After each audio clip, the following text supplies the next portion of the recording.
Os preços dos combustíveis voltaram a ser os principais responsáveis. A melhor notícia, no entanto, veio dos preços dos alimentos, que tiveram a primeira deflação do ano. É o que revela o Índice Nacional de Preços ao Consumidor Amplo, divulgado hoje pelo IBGE. O IPCA, considerado a inflação oficial do país, teve resultado negativo de 0,29% em setembro. Apesar de ser a terceira taxa consecutiva no campo negativo, a queda no último mês teve menor intensidade do que os indicadores de julho e agosto. Mais uma vez, a redução do preço dos combustíveis, sobretudo da gasolina, foi o que mais contribuiu para a deflação mensal.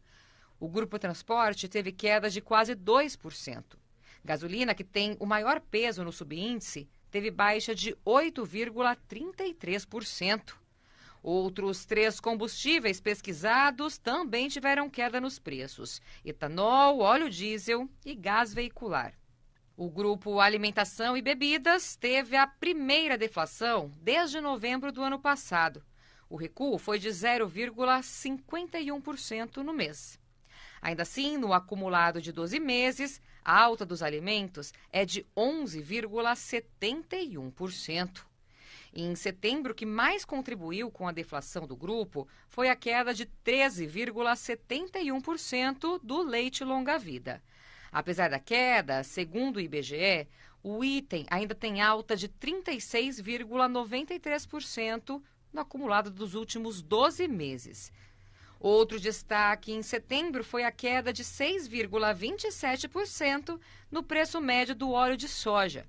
De acordo com institutos de pesquisa, a explicação vem da redução do preço da soja no mercado internacional, que está caindo desde o final de junho. Entre os alimentos com aumento, o maior destaque é a cebola, que subiu 1,22% no mês e acumula 120% de alta em 12 meses. Na contramão das quedas, o grupo Habitação teve alta de 0,60% em setembro, influenciado principalmente pela energia elétrica residencial, que subiu 0,78%. No ano, a inflação brasileira acumulada é de pouco mais de 4%. E nos últimos 12 meses, a taxa está 7,17%, ainda bem acima da meta do governo para 2022. Quem já está conectado aqui com a gente é o economista e analista de mercado, Iago Travagini. Boa noite, Iago. Vale destacar aí, né, a questão da queda dos preços dos alimentos pela primeira vez, né, depois de muito tempo, mas ainda numa inflação muito alta. No acumulado de 12 meses, temos aí uma inflação dos alimentos de 12%, enquanto que a inflação geral é na casa dos 7%. O que pode impactar mais para subir ou para cair o preço dos alimentos daqui para frente, hein, Iago? Boa noite. Bem, boa noite, Petri.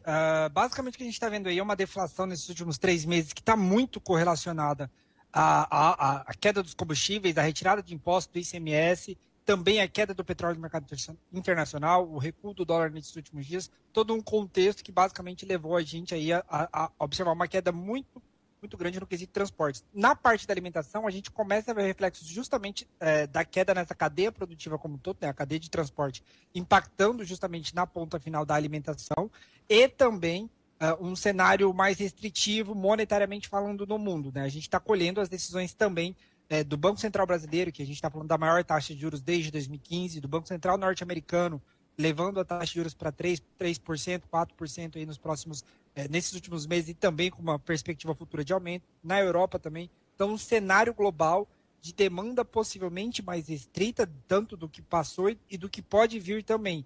A gente tem todo um contexto de que sim, a gente pode ter aí menos demanda, e isso está impactando nos alimentos de maneira geral. A gente viu soja caindo nesse último mês, o preço da carne bovina e principalmente, na verdade, do boi gordo caindo, e isso deve refletir sobre a carne bovina nos próximos meses.